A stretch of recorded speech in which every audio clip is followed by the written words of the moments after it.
Hi, this is Christian Buckley with CollabTalk. Hi, this is Michal Sobotkiewicz from KanBo. And we're talking now about, it's a fun topic, it's evolving, but is really about the future of collaboration automation. There are so many different things that are happening in this space that impact collaboration. And it's not that they're all related, you line them up and use them in order. But when you think of collaboration automation, Michael, I mean, what comes to mind? I mean, collaboration is for me actually the daily work, the daily stuff you do at the office. Sometimes, you sort out your spam, or you do this or you do that.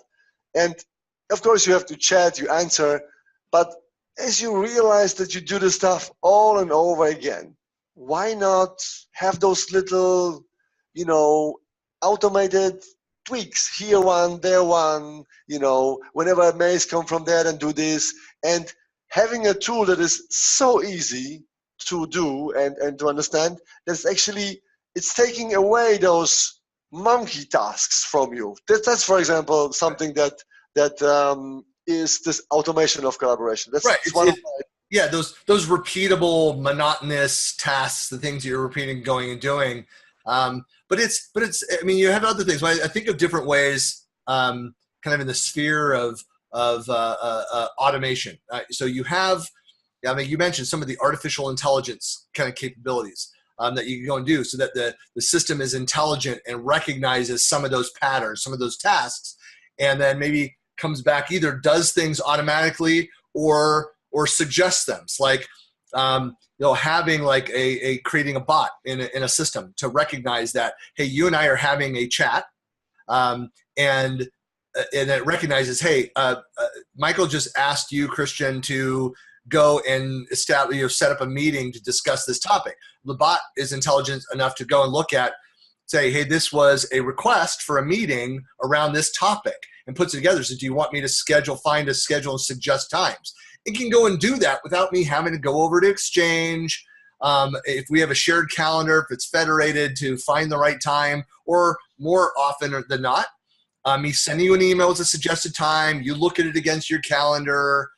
Maybe we'll use a free busy tool, or the bot can just go and looking at both sides and do this automatically. That is automation in the collaboration.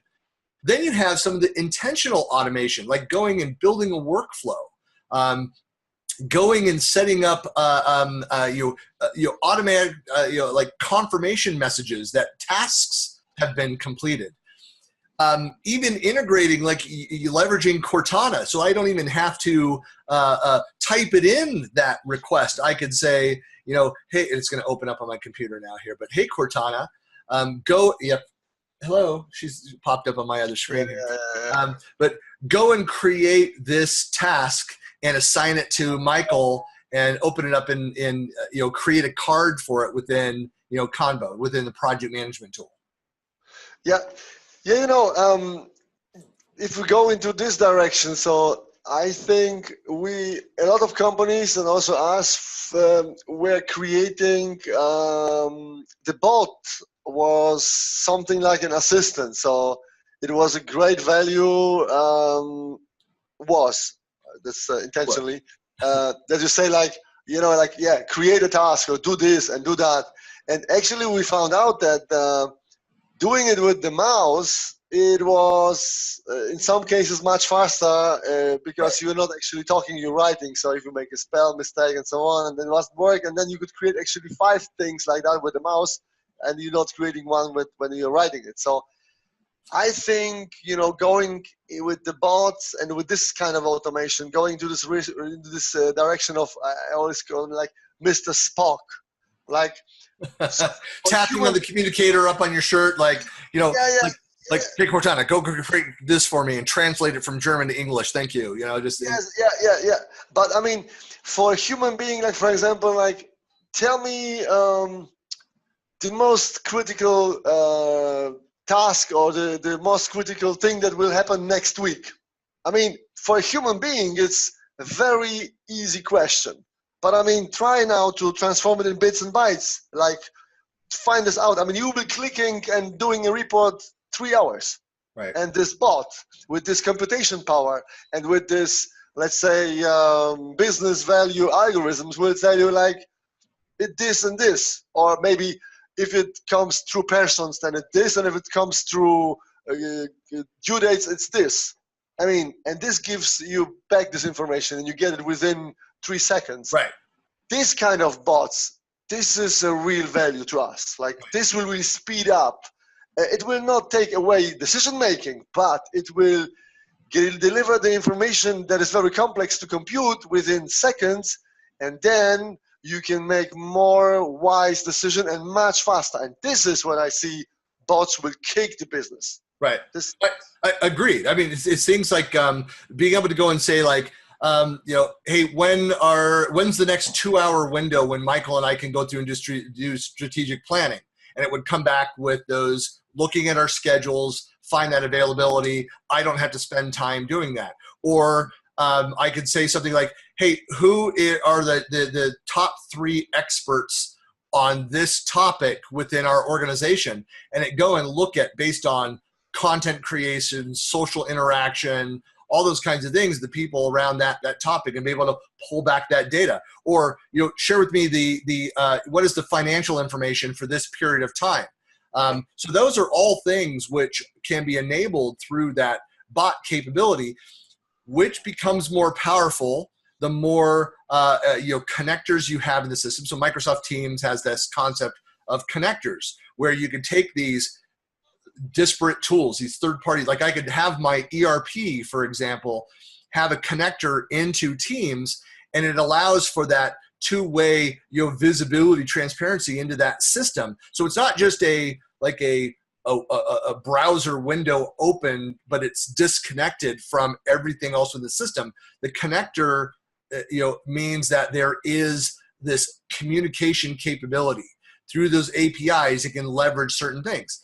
And those APIs will get more powerful, more comprehensive, so that you are able then to go and do more and more, where I could go in and say, you start doing like demand planning. Like if we have this meeting, like here, if we delay this project delivery by 2 weeks, what are the impacts? Where it could, these what if statements, where they could come back and say, look, that's going to affect this. You were going to this other product launch, this travel schedule, this product release, this, and then potentially, eventually, as it's more integrated, you could even start doing into those what ifs, like what is the cost impact of this project being delayed? To be able to ask that in natural language, and through the bots, these connectors, through the machine learning, the AI capability underneath all of the hood, connecting these systems,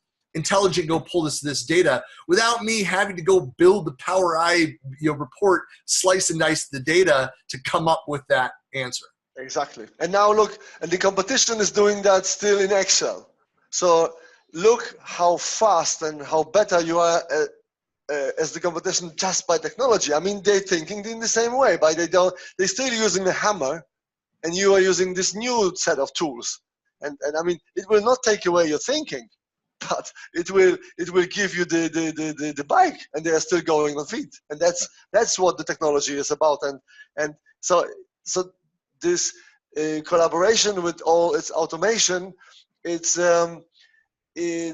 just a new set of better tools to do your work. And it's not like you can say today, I will not use them. If you will not use them, then you will probably not be there anymore. It's right. you have to. You play in the game, to be able to benefit from the advances there. As I say that actually, I had a great conversation. Was down at this the Digital Workplace Conference in Sydney, Australia, a week and a half back, and had a conversation talking about digital automation, digital transformation of the business, and whether a lot of this is a person who was concerned.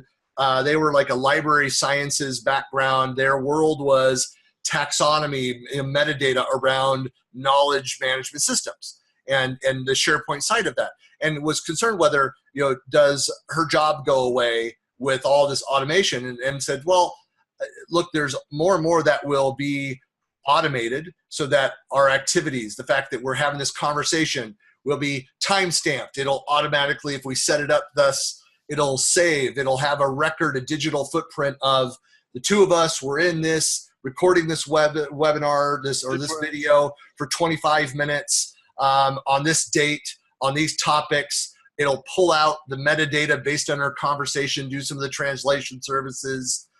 It'll do the sentiment analysis of the topics. All of that kind of intelligence is coming.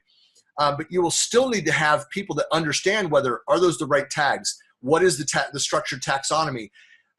The machine learning will get more and more intelligent about how to go and place that, but you still need to have somebody that understands the structure and to make sure that it's flowing and working. Otherwise, it's the automation, the tools are not going to make the right selections. I was in an argument with Naomi Moneypenny, who's now, she's got like 40 patents under her belt. The woman is like one of the preeminent experts in machine learning around collaboration technology. She's now at Microsoft and good friend. But we were in a discussion, an argument about not argument really, it was friendly, but about like the future of artificial intelligence and whether like jobs will go away. And not that she was one of these doom and gloomers, like our robot overlords will decide whether we have jobs or not kind of things. And she was more practical minded around that. But I don't think we were disagreeing when we said that a lot of the ways that we're going and capturing data, information, and collaborating today will be automated. But it's only automated, it only exists, it's only able to capture the fact that you and I are doing something. Yes. It's not going to be self-perpetuating bots talking to each other doing the actual work. We still have to go and do those things, move those forward. And so in my for those doom and gloomers about the Skynet turning on, self-actualizing and shutting down humankind, is that that's ridiculous, the utopian, dystopian future of that. The reality is that it's going to streamline, it's going to make those manual, monotonous, repeated tasks, automated in the background, so we can then go and concentrate where we need to interact on the things that we need to go and do. And then we use our Star Trek-like, button on our lapels, the tricorder, to request additional tasks. It's becoming a tool. Like, imagine now if you have a question, what do? You just pull out your mobile and you ask the question to get the knowledge, and you're not ashamed that you don't know a lot of stuff. It's actually a tool. You have a tool where you can find it, and if you need it, you find it, and you do whatever you. Well, it's like I don't remember anybody's phone numbers. I remember my own and my wife's. That's it. If my phone is lost, like, I don't know how to get in touch with anybody. Yeah, but I mean, losing a phone is just getting a new one, clicking on a button, syncing with Office 365. Now your phone is there again. So it's like nothing, It's like temporary. Correct. So they are becoming more sophisticated tools. That means that we can do stuff faster. So whatever we have done in 100 years ago, we have done in a year, we can now do in a week.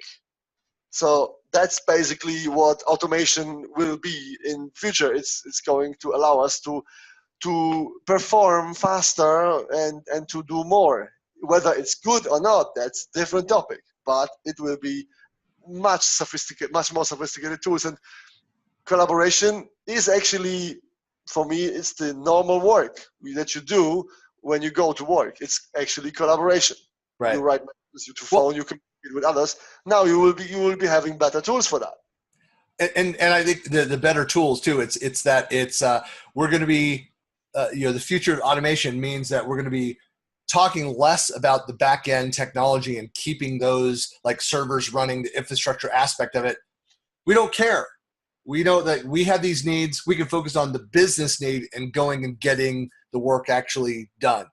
And that, I think, is the primary the value driver of automation is that we're focusing less on the tools, focusing more on the business.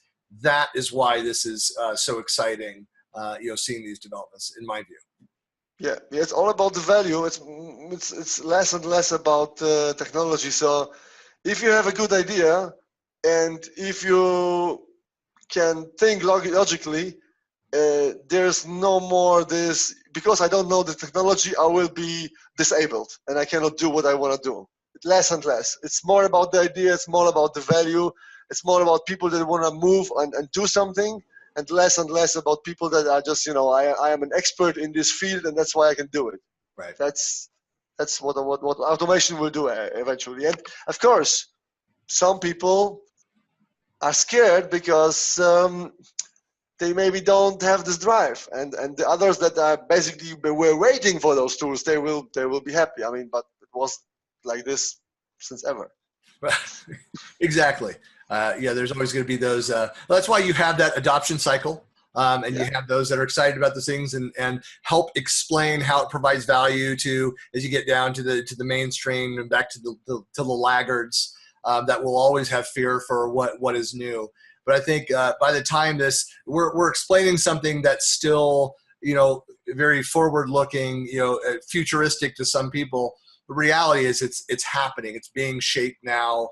So much that's possible. It'll be a lot less clunky, more automated, how these things kind of come together. I think by the time those people on the back end of the adoption cycle see these automation tools, it'll be ubiquitous. You'll be able to go and pull in the tools, pull in the data, pull in the people that you need, collaborate for whatever time frame, whatever scope that's needed for the context of that activity, and then they'll kind of be released back into that, but and have visibility into their piece, their component, but maybe not into the broader picture if they don't need to have that perspective.